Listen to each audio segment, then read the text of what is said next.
황기찬은 황지호의 뜻밖의 한마디로 황은호의 죽음에 대한 진실을 알게 되었다. 강세리에게 내려진 마땅한 결말, 따스한 햇살이 잔잔히 내리쬐는 오후, 황기찬은 아들 황지호와 함께 거실 바닥에 앉아 있었다. 지호의 작은 손은 장난감 로봇을 만지작거리고 있었고 그 순간 터져나온 한마디가 황기찬의 세계를 산산조각 냈다. 아빠, 이게 바로 은호가 나한테 준 로봇이야. 은호는 이게 고맙다는 뜻으로 주었다고 했어? 왜냐하면 우리 엄마가 은호에게 그의 어머니를 만나게 해주겠다고 약속했기 때문이야. 지호의 천진난만한 목소리는 순수했지만 그 말은 황기찬의 가슴을 날카로운 칼로 찌르는 듯했다. 황은호, 그의 맏아들. 재작년 어머니 강재인을 만나러 집을 몰래 빠져나갔다가 교통사고로 세상을 떠난 아이. 그 죽음은 단순한 비극으로 여겨졌지만 지호의 말은 그날의 진실이 단순하지 않음을 암시했다. 황기찬의 머릿속은 혼란으로 가득 찼다. 강세리, 그의 연인이자 지호의 어머니. 그녀가 은호를 도와 집을 나가게 했다고? 그녀가 무언가를 숨기고 있다고? 황기찬은 숨을 고르며 지호를 바라보았다. 그의 목소리는 떨렸지만 침착함을 유지하려 애썼다. 지호야, 방금 뭐라고 했어? 은호가 정말 그렇게 말했어. 지호는 망설임 없이 고개를 끄덕였다. 그 순수한 눈빛은 거짓이 없었고 그 순간 황기찬은 깨달았다. 은호의 죽음은 우연이 아니었다. 그의 직감은 날카롭게 나를 세웠다. 강세리. 그녀가 이 모든 비극의 중심에 있었다. 그날 밤 황기찬은 잠을 이루지 못했다. 은호의 죽음은 그의 가슴에 깊은 상처로 남아 있었다. 그는 그 비극을 운명이라 여기며 스스로를 달랬지만 지호의 말은 그 상처를 다시 헤집었다. 강세리는 왜 은호를 집 밖으로 나오게 했을까? 그녀는 왜 그날의 일을 한 번도 입에 올리지 않았을까? 의심은 점점 확신으로 변해갔다. 그는 결심했다. 진실을 파헤치겠다고. 다음 날 황기찬은 전 부인 강재인을 찾아갔다. 그녀는 은호의 어머니였고 이혼 후에도 은호를 잃은 슬픔으로 고통받아왔다. 카페 한 구석, 강재인은 차가운 눈빛으로 황기찬을 맞이했다. 그날 무슨 일이 있었던 거지? 황기찬의 목소리는 날카로웠다. 은호가 사고를 당한 날 세리가 너한테 은호를 만난다고 약속했다고 했어. 그게 무슨 뜻이야?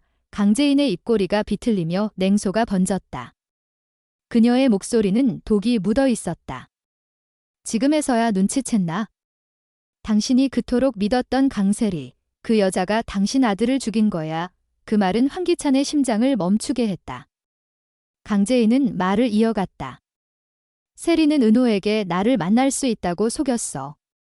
그 애를 집 밖으로 나오게 한 거야? 그리고 그 사고. 그건 우연이 아니었어. 그녀의 눈에는 분노와 슬픔이 뒤엉켜 있었다. 황기찬은 숨이 막혔다.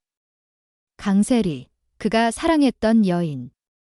지호의 어머니이자 그의 곁에서 늘 완벽한 연기를 펼쳤던 여자. 그녀가 은호를 죽였다고. 황기찬은 집으로 돌아왔지만 그의 눈빛은 이미 얼음처럼 차가워져 있었다. 그는 강세리와 마주하며 미소를 지었다. 마치 아무것도 모르는 척 하지만 그의 내면은 복수심으로 불타고 있었다. 그는 세리를 용서할 수 없었다. 그녀가 자신의 맏아들을 죽였다면 그녀는 그 대가를 치러야 했다. 그는 치밀한 계획을 세웠다. 강세리를 파괴할 계획을. 며칠 뒤 황기찬은 은밀히 움직였다. 그는 강세리가 마시는 커피와 와인에 약물을 섞기 시작했다. 신경안정제, 과다 복용 시 환각과 혼란을 유발하는 약. 그녀는 점점 이상 행동을 보이기 시작했다. 밤이면 악몽에 시달리며 비명을 지르고 낮에는 초점 없는 눈으로 집 안을 배회했다. 황기찬은 그녀의 상태를 기록하며 병원에 제출할 가짜 의료 기록을 준비했다. 그는 그녀가 정신분열증에 걸렸다고 주장할 완벽한 증거를 만들었다. 마침내 강세리는 병원으로 끌려갔다. 정신병원, 그곳은 그녀에게 지옥이었다. 그녀는 자신이 왜 갇혔는지 이해하지 못한 채 날마다 약물과 고립 속에서 고통받았다. 그녀의 비명은 병원 복도를 울렸지만 황기찬은 단 한 번도 뒤돌아보지 않았다. 그는 그녀가 은호에게 저지른 죄를 영원히 속죄하길 바랐다. 하지만 이야기는 여기서 끝나지 않았다. 강세리가 병원에 갇힌 후 황기찬은 그녀의 소지품에서 은호와 관련된 또 다른 단서를 발견했다.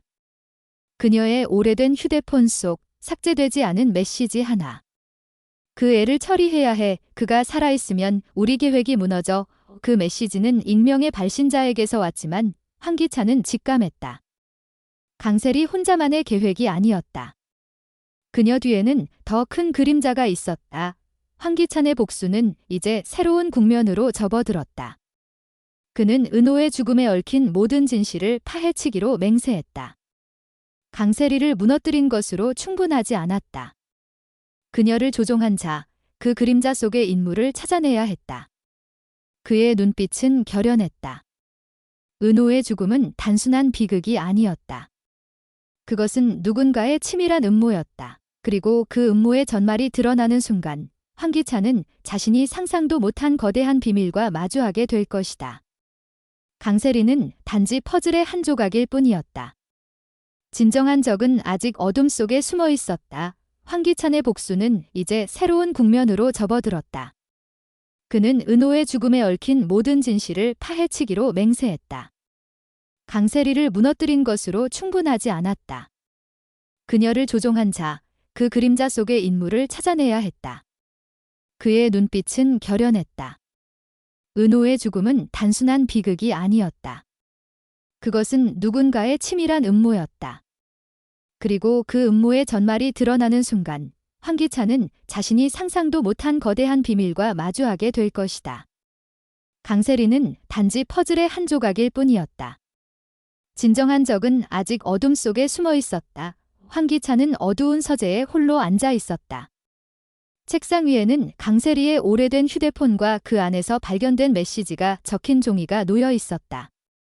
그 애를 처리해야 해. 그가 살아있으면 우리 계획이 무너져. 그 문장은 그의 머릿속을 맴돌며 끝없이 메아리쳤다. 발신자는 익명이었지만 황기찬은 직감했다. 이 메시지는 단순한 협박이 아니었다. 그것은 더 큰 음모의 단서였다. 그는 숨을 깊게 들이마셨다. 이제 더 이상 감정에 휘둘릴 때가 아니었다. 그는 냉철하게, 치밀하게 움직여야 했다. 첫 번째 단서는 강세리의 과거였다. 황기찬은 그녀의 삶을 샅샅이 뒤지기 시작했다. 그녀의 은행 계좌, 통화 기록, 심지어 그녀가 자주 방문했던 장소까지. 그러던 중 그는 이상한 점을 발견했다. 강세리는 은호의 사고 직전 서울 외곽의 폐쇄된 공장 근처에서 누군가와 자주 연락을 주고받았었다. 그 공장은 YL그룹의 초기 자금이 흘러들어간 곳으로 공식 기록상으로는 20년 전 폐업한 것으로 되어 있었다. 하지만 황기찬은 YL그룹의 창립자이자 자신의 아버지인 황영태가 그 공장을 비밀리에 운영했다는 소문을 떠올렸다. 그의 심장이 빠르게 뛰기 시작했다. 이 공장이 은호의 죽음과 연관이 있는 걸까? 황기찬은 망설이지 않았다. 그는 한밤중에 그 폐공장으로 향했다. 달빛 아래 녹슨 철문과 부서진 창문이 을씨년스럽게 빛났다. 공장 안은 어둠과 먼지로 가득했지만 그는 직감적으로 지하로 이어지는 계단을 발견했다. 계단 끝에는 잠긴 철문이 있었다. 그는 강세리의 소지품에서 발견된 낡은 열쇠를 꺼내 문을 열었다. 문이 삐걱이며 열리자 그의 눈앞에 펼쳐진 것은 예상치 못한 광경이었다. 지하실은 최첨단 연구소처럼 보였다. 컴퓨터, 실험 장비, 그리고 벽에 붙은 수많은 문서들. 그곳은 단순한 폐공장이 아니었다. YL그룹의 비밀 연구소였다. 황기찬은 문서 더미를 뒤지기 시작했다. 그 안에는 YL그룹의 초기 기술 개발과 관련된 기록이 있었다. 하지만 그 기록들 속에는 낯익은 이름이 반복해서 등장했다. 김민석. 30년 전 하객동 화재로 사망한 연구자이자 은호의 외조부. 그의 연구가 YL그룹의 기반이 되었지만 공식적으로는 그의 이름이 지워진 채 황영태가 모든 공을 독차지했다. 황기찬은 충격에 휩싸였다. 그의 아버지가 김민석을 배신하고 그의 기술을 훔쳤다는 사실은 이미 알고 있었지만 이 연구소는 그 이상을 암시했다. 김민석의 기술은 단순한 IT 기술이 아니었다. 그것은 인공지능과 생명공학이 결합된 당시로서는 상상도 할 수 없는 혁신적인 프로젝트였다. 그 순간 황기찬은 또 다른 문서를 발견했다. 프로젝트 E-0라는 제목의 파일. 그 안에는 어린아이들의 DNA를 이용해 특정 능력을 강화하는 실험에 대한 기록이 적혀 있었다. 그리고 그 실험 대상자 명단에는 놀랍게도 황은호의 이름이 포함되어 있었다. 황기찬의 손이 떨렸다. 은호가 단순히 사고로 죽은 것이 아니었다. 그는 YL그룹의 비밀 실험에 얽혀 있었고 그 실험을 은폐하기 위해 누군가가 그를 제거한 것이었다. 강세리는 그저 실행자였을 뿐 진짜 배우는 훨씬 더 높은 곳에 있었다. 황기찬은 연구소를 떠나기 전 모든 문서를 사진으로 찍고 중요한 파일을 챙겼다. 하지만 그가 공장을 빠져나오려는 순간 어둠 속에서 발소리가 들렸다. 그는 본능적으로 몸을 숨겼다. 검은 그림자가 연구소 안으로 들어오더니 그의 흔적을 확인하듯 주변을 살폈다. 그 그림자는 낯익은 얼굴이었다. YL그룹의 현 회장, 황기찬의 이복 형제 황준혁이었다. 황기찬의 가슴이 철렁 내려앉았다. 준혁이 이 모든 음모의 중심에 있었던 걸까? 그의 형제, 그가 믿고 의지했던 유일한 혈육이 은호의 죽음에 연루되어 있다고 황기찬은 공장을 빠져나와 차 안에서 숨을 고르며 생각을 정리했다. 준혁은 YL그룹의 실질적인 권력을 쥐고 있었고 황영태가 은퇴한 후 모든 비밀을 물려받았다. 그는 프로젝트 E-0을 계속 진행하고 있었고 은호가 그 실험의 핵심이었기 때문에 제거된 것일 가능성이 높았다. 하지만 왜? 은호는 그저 평범한 아이였다. 아니, 정말 그랬을까? 황기찬은 은호가 보여줬던 비범한 지능과 예민한 감각을 떠올렸다. 그 모든 것이 실험의 결과였던 걸까? 그는 곧바로 강재인을 다시 찾아갔다. 그녀는 여전히 차가운 눈빛으로 그를 맞이했지만 이번에는 그의 표정에서 진심을 읽었다. 재인, 너가 무슨 실험에 얽혀 있었어? 당신은 알고 있었지. 강재인의 눈에 순간 공포가 스쳤다. 그녀는 천천히 입을 열었다. 민석이 죽기 전에 나한테 말했어. YL그룹이 그의 연구를 이용해 아이들을 대상으로 비윤리적인 실험을 하고 있다고. 은호가 그 실험에 포함된 줄은 몰랐어. 하지만 세리가 은호를 유인한 날, 그녀가 준혁과 통화하는 걸 들었어. 강재인의 목소리는 분노로 떨렸다. 그들은 은호를 제거해야 한다고 했어? 그가 너무 많이 알고 있었기 때문에 황기찬은 이제 모든 퍼즐이 맞춰지는 느낌이었다. 하지만 아직 한 가지가 남아 있었다. 준혁의 최종 목적은 무엇인가? 그는 왜 이런 끔찍한 일을 저질렀는가? 황기찬은 준혁을 직접 대면하기로 결심했다. 그는 YL그룹 본사로 향했다. 준혁은 그를 반갑게 맞이했지만 그의 미소 뒤에는 날카로운 경계심이 숨어 있었다. 기찬아, 무슨 일이야? 갑자기 찾아오다니. 준혁의 목소리는 부드러웠지만 황기찬은 그 안에 숨겨진 거짓을 느낄 수 있었다. 황기찬은 단도직입적으로 물었다. 형, 은호의 죽음에 대해 알고 있지? 프로젝트 E-0, 그리고 그 뒤에 숨겨진 모든 것. 준혁의 표정이 순간 굳어졌다. 하지만 그는 곧 웃으며 대답했다. 너 지금 무슨 소리를 하는 거야? 은호는 사고로 죽었어. 그런 터무니없는 음모론에 휘둘리지 마. 하지만 황기찬은 물러서지 않았다. 그는 주머니에서 연구소에서 가져온 문서를 꺼내 준혁 앞에 던졌다. 이걸로 설명해봐. 은호의 이름이 왜 여기 적혀 있는 거지? 준혁의 눈빛이 변했다. 그는 더 이상 연기를 할 수 없음을 깨달았다. 내가 너무 멀리 갔어.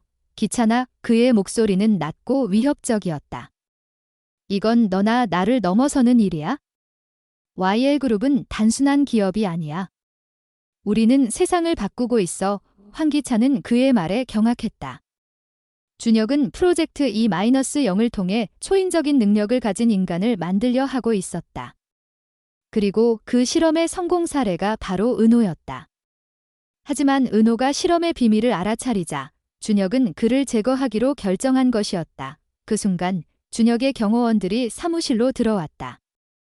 황기찬은 위험을 감지했지만 이미 늦었다. 준혁은 차갑게 웃으며 말했다. 넌 너무 많이 알아버렸어. 하지만 걱정 마. 너도 은호처럼 사고로 처리될 테니까. 황기찬은 필사적으로 저항했지만 경호원들에게 제압당했다. 그의 의식이 흐려지며 마지막으로 떠오른 것은 은호의 미소였다. 하지만 이야기는 여기서 끝나지 않았다. 황기찬이 깨어났을 때 그는 낯선 창고에 묶여 있었다. 그의 앞에는 준혁이 서 있었다. 마지막 기회를 줄게, 기찬아. 우리와 함께해. 아니면 은호처럼 사라져. 황기찬은 이를 악물었다. 그는 절대 굴복하지 않을 것이다. 그는 은호를 위해 그리고 진실을 위해 싸울 것이다. 그리고 그 싸움은 이제 막 시작되었다. 하지만 이야기는 여기서 끝나지 않았다. 황기찬이 깨어났을 때 그는 낯선 창고에 묶여 있었다. 그의 손목은 거친 밧줄에 묶여 피가 맺혔고 차가운 콘크리트 바닥이 뼛속까지 스며드는 듯했다. 희미한 전등 아래 그의 앞에는 황준혁이 서 있었다. 준혁의 얼굴은 더 이상 형제의 온기를 잃은 지 오래였다. 마지막 기회를 줄게, 기찬아. 그의 목소리는 얼음처럼 차갑고 날카로웠다. 우리와 함께해. 아니면 은호처럼 사라져. 황기찬은 이를 악물었다. 은호의 이름이 그의 가슴을 찢었다. 그 순수했던 아이, 그의 맏아들이 음모의 희생양이 되었다는 사실이 분노로 타올랐다. 그는 준혁을 노려보며 낮게 으르렁거렸다. 너. 은호를 죽인 게 너였어. 준혁은 피식 웃으며 어깨를 으쓱였다. 죽였다니 너무 거창하네. 그냥 필요 없는 조각을 치운 거야? 프로젝트 E-0은 완벽해야 했어. 은호는 방해가 됐지. 그 말은 황기찬의 이성을 무너뜨렸다. 그는 밧줄을 풀기 위해 몸부림쳤지만 준혁의 경호원들이 그를 단단히 제압했다. 준혁은 천천히 다가와 그의 턱을 들어 올렸다. 넌 너무 많이 알아버렸어. 하지만 아직 늦지 않았어. YL그룹의 미래를 함께 만들자. 아니면 그는 말을 멈추고 의미심장한 미소를 지었다.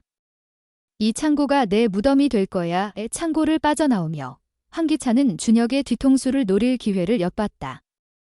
하지만 그 순간 그의 눈에 낯선 그림자가 스쳤다. 창고 밖 어둠 속에서 누군가가 그들을 지켜보고 있었다. 그 그림자는 강세리도 준혁도 아니었다. 새로운 적인가 아니면 뜻밖의 동맹일까? 황기찬의 심장이 다시 뛰기 시작했다. 이 싸움은 아직 끝나지 않았다.